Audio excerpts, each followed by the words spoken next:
Well, ever since Barack Obama called them fat cat bankers, the president's relationship with Wall Street has been less than cozy. But today saw a strange twist. The president's choice for Treasury Secretary had to defend his time as a Wall Street insider, while Republicans railed against bailout bonuses within banks once considered too big to fail. The same banks whose investors lost millions in the financial meltdown. My co-anchor Bill Weir has the story. A ghost of the financial crisis came to haunt Congress today in a most unlikely form. There are risks that we need to be very much on guard against. His name is Jack Lew, a guy with one of the most sterling reputations in Washington. Mr. President, it's an honor to be here.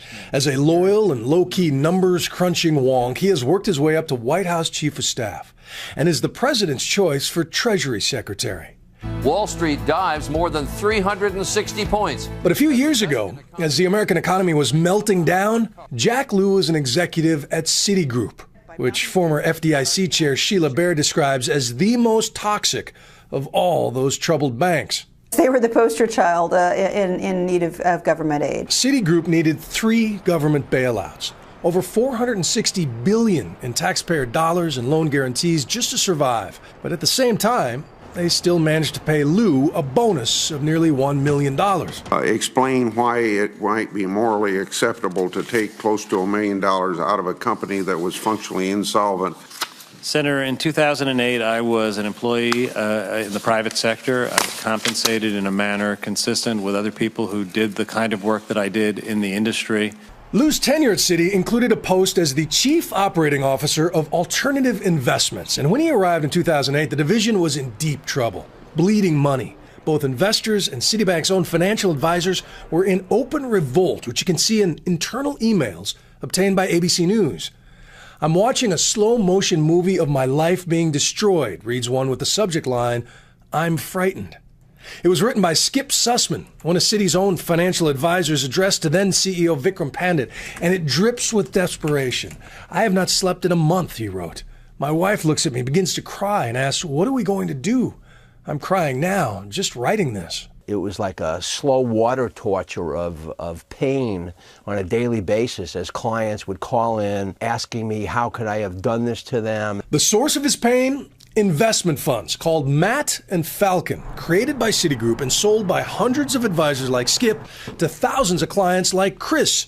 Matt provides investors with a stable above-market return. A Jersey guy looking to park some of his self-made wealth somewhere safe. His advisor steered him to Citi, and Chris bought $1 million worth of Matt 5, one of the funds built around low-risk municipal bonds. Pretty much as low on the risk scale as you can get. And that's what you were looking for? Yes. Okay. What was it really? Well, within a year period, it went to zero. Zero. You lost everything. I lost everything.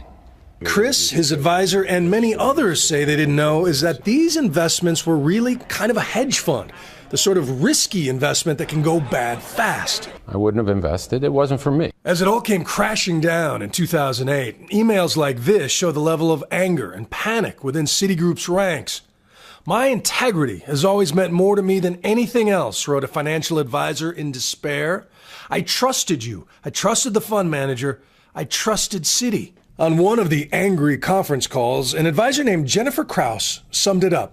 "The clients got duped." Now, Jack Lew was not at Citi's alternative investment wing when Matt and Falcon were created and sold, and he insists his duties there were only administrative. I was certainly aware of things that were going on. I was working in a financial institution. I learned a great deal about the financial products, but I wasn't designing them and I wasn't opining on them. But he was there for the implosion and the aftermath, a time when advisors were begging Citibank to do the right thing and make customers whole.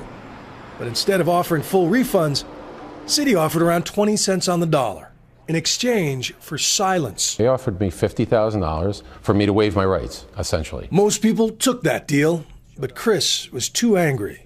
The people that are managing these funds are so separated from the skin in the game that they become so arrogant and disconnected from the actual emotion of, wow, we just lost $2 billion worth of customer money.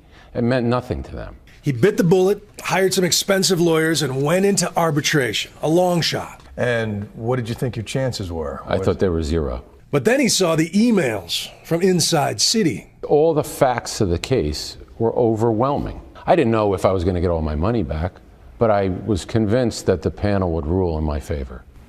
And they did.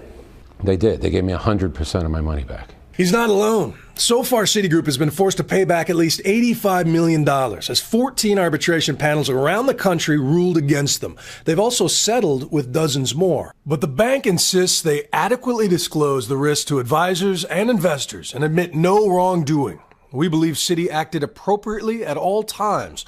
A spokesperson said in email, "We disagree with those arbitration panels that have ruled against Citi." We are in the midst of a horrendous recession right now. 2 years ago, during his confirmation to head the Office of Management and Budget, Lou was asked if he thought looser regulations on Wall Street led to the financial collapse. I don't consider myself an expert in some of these aspects of the financial industry. My experience in the financial industry has been as a manager, not as an investment advisor.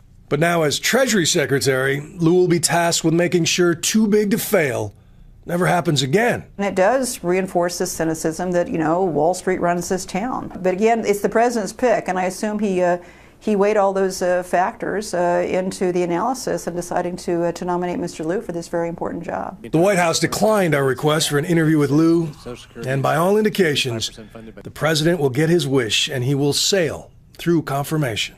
I've practiced law, I've worked at a university, I've worked at a financial institution.